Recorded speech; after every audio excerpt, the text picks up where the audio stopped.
Alright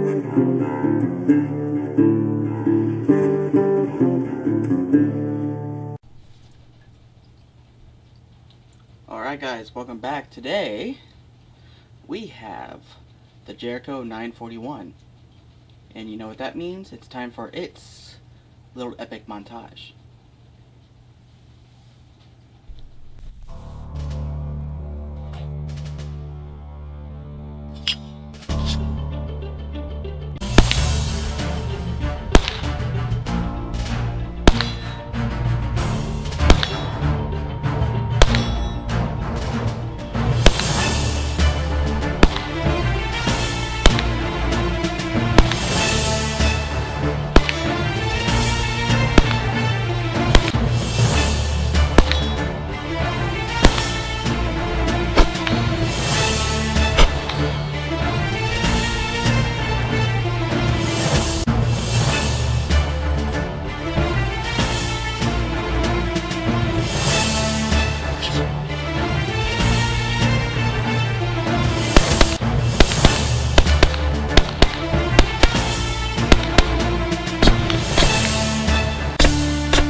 Alright guys, I hope y'all kind of enjoyed that.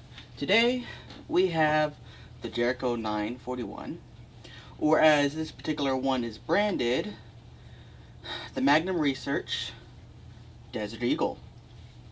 Now first we're going to clear it. Mag out. Gun is clear. Alrighty. So first, let's go over the basic on this gun. This one here is produced by IWI, which is Israeli Weapon Industries out of Israel. It's basically, this one is a clone of a clone. So this gun is based on the Tenfolio Witness, which is in turn based on the CZ75 family of handguns, which is based on the Browning High Power family of handguns. So I guess it's a clone of a clone of a clone. Which I know can be confusing, but basically, that's what it is. Now, I don't know the exact timelines on the Jericho off the top of my head, but I know they've been in service, I believe, since the late 80s, maybe 90s, or early 90s. And, you know, I believe they're still in service, actually, in Israel as well today. Now, just recently, Bull Armory has picked up and started producing the 941 under the name of the Baby Eagle, which now all of the ones coming into the country that are branded by Magnum Research are called Baby Eagles, I believe, instead of the original Desert Eagle. This one's Desert Eagle because I believe this came out before the actual Desert Eagle and was imported. I'm not 100% sure on that one, but that is what it is. You can see on the gun, it's got a very interesting profile on it. It's got that CZ75 really thin slide and thin profile frame, and it makes for actually a really slim gun. The barrel sits relatively low on a low bore axis compared to, like, say, a 1911, and even lower than a Glock. And that's because the slide actually rides on the inside of the frame as opposed to on top of the frame, so it's able to ride just a little bit lower. So, basic operation on the gun. It's got a nice beaver tail on it. This one here has the slide safety on it. The newer ones have the frame safety. This one here is one of the early productions. I believe by serial number, this one here is produced pre-2005. There's a couple different versions out there. The pre-2005 and older have the slide safety, and then the rear sight dovetail is way far back on the slide. The newer ones have the frame safety, which is more ergonomic, but then the dovetail is set further forward, so it takes a different type of rear sight on it. They are dovetailed sights. I do have this one equipped with True Glow night sights, which are not original on it. They do work relatively well. They don't necessarily match the finish of the gun. Now this one here is, you know, it's starting to get a little warm because I keep it inside of the concealed carry holster under my pillow, and I do carry it occasionally. As you can also see, I have the Cowboy Bebop Spike Spiegel grips on this handgun. I believe can't remember the company that produced these. If I remember, I'll put the link in the description. But just a little bit of a stack on this. Now this is a single double action revolver. So once again, let's check clear. You're clear. Hammer is back. Single action pull, but then you can double action pull it. The double action is a long travel and a quick break. I don't know what the weight is on this from factory. Single action, start out with a little bit of take up and a nice crisp break. So it handles pretty well. Someone with smaller hands with me, like me, still has a little bit of trouble on that double action pull, but single action is very comfortable. So on that, of course, you have your regular mag release. Mags do free fall on the gun. Cool thing about this is it does take CZ75 magazines. So this here is, I believe, a 21 rounder for a CZ75. You can see it even labels on the magazine CZ75. And they work perfectly fine in it. I can't remember if they have last round hole open on some of these or not. And it does, I believe, have the last round on the slide. I just can't remember if all the CZ's magazines engage it or not. You can see right here I have the original magazine that came in it. Very nicely blued, stayed 9mm, but nothing else on it. And then I got I believe this is a 30 round Pro Mag or something. I can't remember, or 50 round. I can't remember how many rounds this thing is. I only got it loaded up like halfway. But if you want to go to the range time and really blast through some ammo, the Pro Mag does fit in it. And you see it's got a little mag stop on it to prevent it over travel. It does fit, and it looks ridiculous. And it does free fall. But now on the gun, it's got nice stainless barrel. And the only thing I don't particularly like about the way this is designed, on the end of the slide, it's very sharply cut here. So that seems to catch a little bit. I get a little bit of grip from the holster on it, but none too crazy. The gun does feel very, very nice in the hand.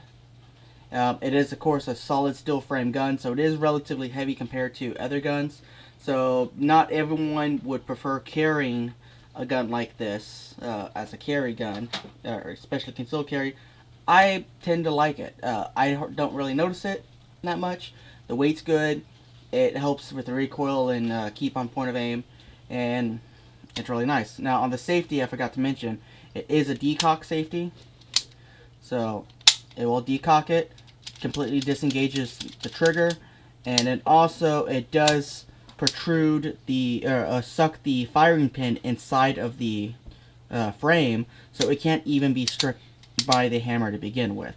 So the gun is relatively safe to carry as one in the chamber, with safety off as it is, because it's a double action. Of course, you know, if you are going to drop it, because the way that the beaver tail on the side is, you have a very small angle it has to hit on in order to smack that trigger to create a misfire or that accidental discharge. And of course, you have that really long trigger pull, and of course, you know, it stops at like half cock, and then you can go all the way. So this is why I prefer a single double action for a carry gun. I don't like striker fire guns simply because once it's cocked, you cannot decock it. If I want to carry this with a round in it, when I chamber, I can decock and it's safe to carry. And of course, the way this the firing pin is in this, and I'll show you a little bit later on, it is a spring-loaded firing pin, and it is a over-travel firing pin. So that means even with the firing pin held all the way down flush, it doesn't actually protrude enough to strike to strike the bullet. So the energy of the hammer hitting the spring causes that little bit of over travel. So that's just my personal preference of why I prefer single double action as a carry gun as opposed to a striker fire gun. They both have their place, but I trust this system a lot more, especially when carrying one in the chamber. I see so many articles and stuff out there about guys shooting themselves in the leg with a Glock because when they were holstering it, they caught the trigger. You know, reholstering it, the shirt got caught in it or something like that. It's a lot harder to do that with a double action handgun, especially if you keep the hammer down like you should. So disassembly is real similar to Browning High Power 1911 CZ. It's all exactly the same. Cock the hammer back, bring slide back slightly, and push on this pin. Gonna come back just a little bit. Pin out, and then slide comes completely forward as a whole assembly. Got the lower here. You see it's got that nice rail on the inside that slide falls into. See, I don't really clean this one here a whole lot. This gun operates absolutely flawlessly. Now, I don't know if some of the newer Desert or Magnum Research Eagles are produced by Magnum Research, or if they're all still produced by IWI and just imported under the name of Magnum Research. I believe another company, I believe Mossberg, actually imported these as well under another name, but I can't remember what that name was. But these have been imported into the country under a couple different names over the years. Now you can generally get them for about, you know, $600-ish if you can find them. They are kind of rare to find, especially the pre-05 ones that were for sure still made in Israel H3 and still have both, you know, the IWI and everything on it. Let's go over to the slide. Now, got this really interesting lock and lug here.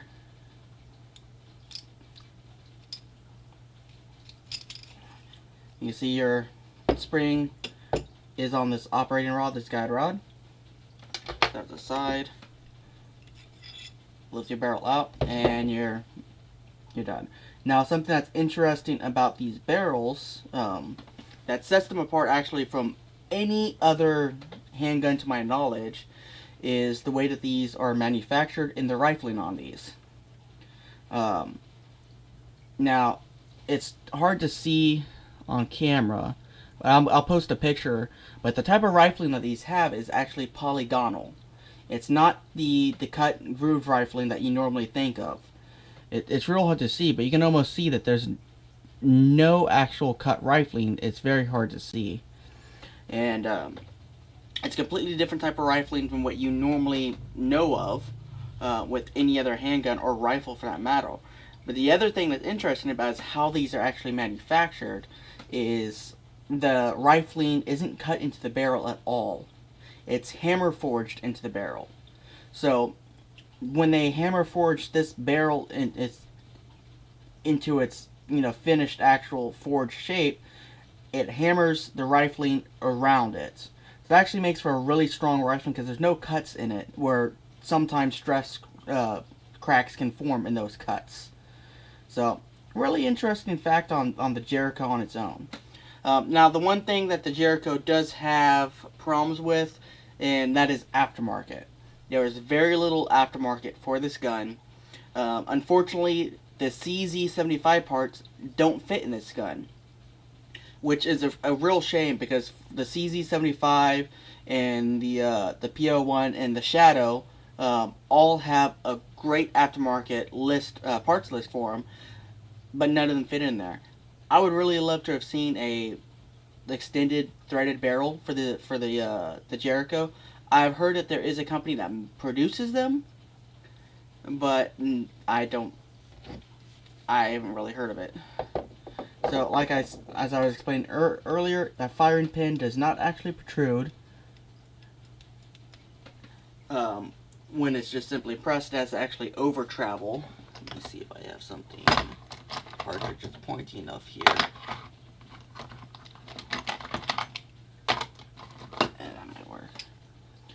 see, it actually has to be pressed quite a ways in for it to actually protrude to actually hit the cartridge. Now, of course, this is your basic tilting lock and lug system like most handguns. It locks in place. Now, one thing about this, unlike a lot of handguns, it sits in there very tight. Not a lot of rattle at all. The spring can sometimes be kind of difficult to reinstall, but it's not too bad. The guide rod normally sits in there, and it slides on really nice, like so.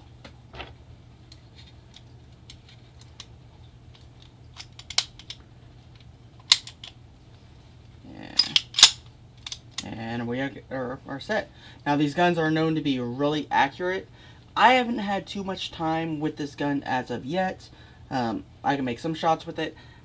I think it shoots high, and I have to get a hang to that, because both times that I've shot at a silhouette with this, a hanging still silhouette from chain, I've hit the top left chain. So I think it shoots high to the left, and it looks like the front dot is perfectly centered of the slide. I had my gunsmith install this. Rear dot seems centered as well, so I probably just need to get used to the point of aim on it. Now, something I mentioned with the Cowboy Bebop grips, there actually is one that actually has a laser in the grip, but they're really expensive. Now, this gun is really smooth. I mean, it is buttery smooth, and very little rattle in it. Now, something I like about the Jericho as opposed to a lot of other guns, and to me this is something that I think about when I think of accuracy. A lot of guns, particularly Glocks, when you rack the slide, the barrel tilts up a little bit. And I know that's not supposed to affect accuracy as the bullet leaves, but to me, that once they're out, the barrel rattles. That it's just a pet peeve of mine. You see, the Jericho stays very, very, very low, and the barrel does actually recoil back just slightly. But you see how low it sits down inside that frame? That's that low bore axis. That helps with muzzle flip and stay on target. Now, I've had a lot of people tell me that they don't like all steel frame guns, and I challenge any of them to actually get some range time with anything from the CZ family or any of its clones, and tell me they don't like it. Now, they do make polymer frame versions of this gun. Specifically, most of them are from the Magnum Research, and those are labeled Baby Eagles. I almost bought one before I knew my buddy had this. They felt good in the hand, light.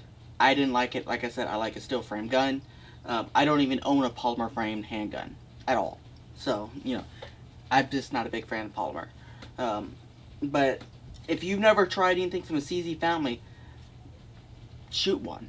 They're really smooth operating guns. They're really accurate. They handle recoil really well. Very little muzzle flip because of the low bore axis. They are just really fine guns. Especially if you look like the CZ line, a lot of the CZ guns are built as competition guns. For instance, the Shadow, then almost the entire Shadow line from CZ is pretty much competition guns. The Orange, the Shadow, those guns are awesome. And if you ever want to see some sweet looking guns, just look up, you know, the CZ Shadow Orange, or just type in CZ Shadow competition gun, and you will see some really sweet looking guns. The Jerichos, the fan base on these is much smaller than the CZ, fan base. And generally, most people, when they get these guns, two types of people get them. It's either Cowboy Bebop fans or just military surplus, police surplus fans. And neither one of them really, messes with these guns. I suppose in theory it would be possible to mill this out for, a red dot on here. I wouldn't do it, and I don't think I've ever seen anyone who has done it. It's just, the type of collectors for these guns, they really like to keep them as they are. Now, there are some nickel-plated and chrome-plated of these guns that were factory that are out there. However, those were not surplus guns. Those were produced like that. And I'm sure, there's probably a handful of rare, examples where those were presented to, police sergeants or something like that. Now, a lot of these that come in the country are going to come in as commercial produced guns and not surplus guns. The surplus ones are out there, and generally they're going to be this pattern, the Pre-05, but they're a lot harder to come by. And if you do come by one, chances are it's probably going to be more than the commercial variant. Nothing different about them. If you had to choose between the surplus and the commercial variant, I would go with the commercial variant, the Post-05, with the frame safety, just because of ergonomics. And besides that, there's not really any real difference. Besides, obviously, the surplus gun's going to have more wear on it, and the barrel might be a little bit more shot out, but that is, simply what that is.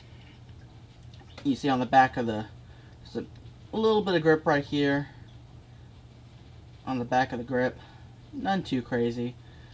A little bit up front and a little bit right here. Now, they do also make a version of this that is both steel and polymer frames that has the rail on the bottom of it.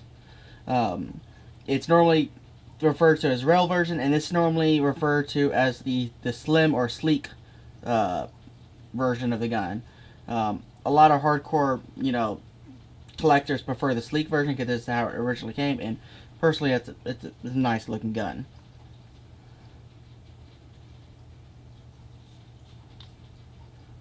You see right there, made in Israel. The other laser markings for the import and stuff like that, a lot harder to see.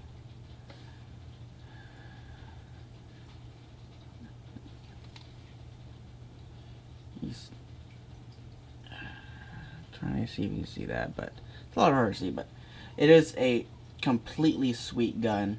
It is probably my favorite handgun that I own. My favorite semi-auto handgun, and I'll let that be, kind of a clue for something else later on. But totally sweet. If you get a chance to pick one of these up, I highly, highly, highly recommend that you do, because this thing is awesome. Now, as far as holsters go out there, like I said, it's with the accessories. There's not too many accessories out there for these guns. You can get concealed holsters for these guns, leather and hard. Prices vary. I got this one for 20 bucks, and as a concealed holster, I prefer this. This worked quite well. And I did buy a universal drop leg holster, which you've seen in previous videos, and you're going to see in this video when I'm shooting. This is just a universal drop leg holster. It does fit in here really nice. However, I do have one issue. The rear sight catches on this cloth right here, which is a bit of a problem. So that's something I'm going to have to figure out. But besides that, however, I do have a shoulder holster as well. I didn't set it on the table, simply because this gun actually doesn't fit in it as well. For instance, my self-defense mag that I carry that's got self-defense loads in it, this actually is kind of hard to conceal. With the shoulder holster, it pushes my jacket out a little bit. Now with the concealed holster and the belt, you can actually angle the gun a little bit, and it's not that big of an issue. But that's it for the Jericho 941, or the Desert Eagle, depending on how you're wanting to refer to it by importer and or actual producer. I hope you guys enjoy it, and you're going to be seeing this thing a lot. And I hopefully trying to work something out where I can get our property with a little bit more pigs. I want to take some pigs with this, along with the rest of my handguns. So I'll see you guys next time. Next time I'm going to be reviewing a rifle. So So I think what I'm going to be doing is I'm going to be doing rifle, handgun, for the next few months until I run out of what I currently have on hand, and then we'll go from there. So I'll see y'all guys next time. Be sure to come over here and subscribe. And of course you have to hit the little bell, otherwise we won't show up in your notifications each time we post a new video. And check us out on Facebook and give us a like. We post all of our content there as well, as long as some pictures that we take. Speaking of Instagram, you can check us out on Instagram too. We post all of our pictures, some short clips that don't end up on YouTube, along with a little bit of funny stuff, some game recipes, and so be sure to check us out on Patreon. We could always use the support. We got a lot of cool stuff coming up, but that stuff kind of isn't cheap, so every little bit of support helps and will help us get out some good content for everyone to see.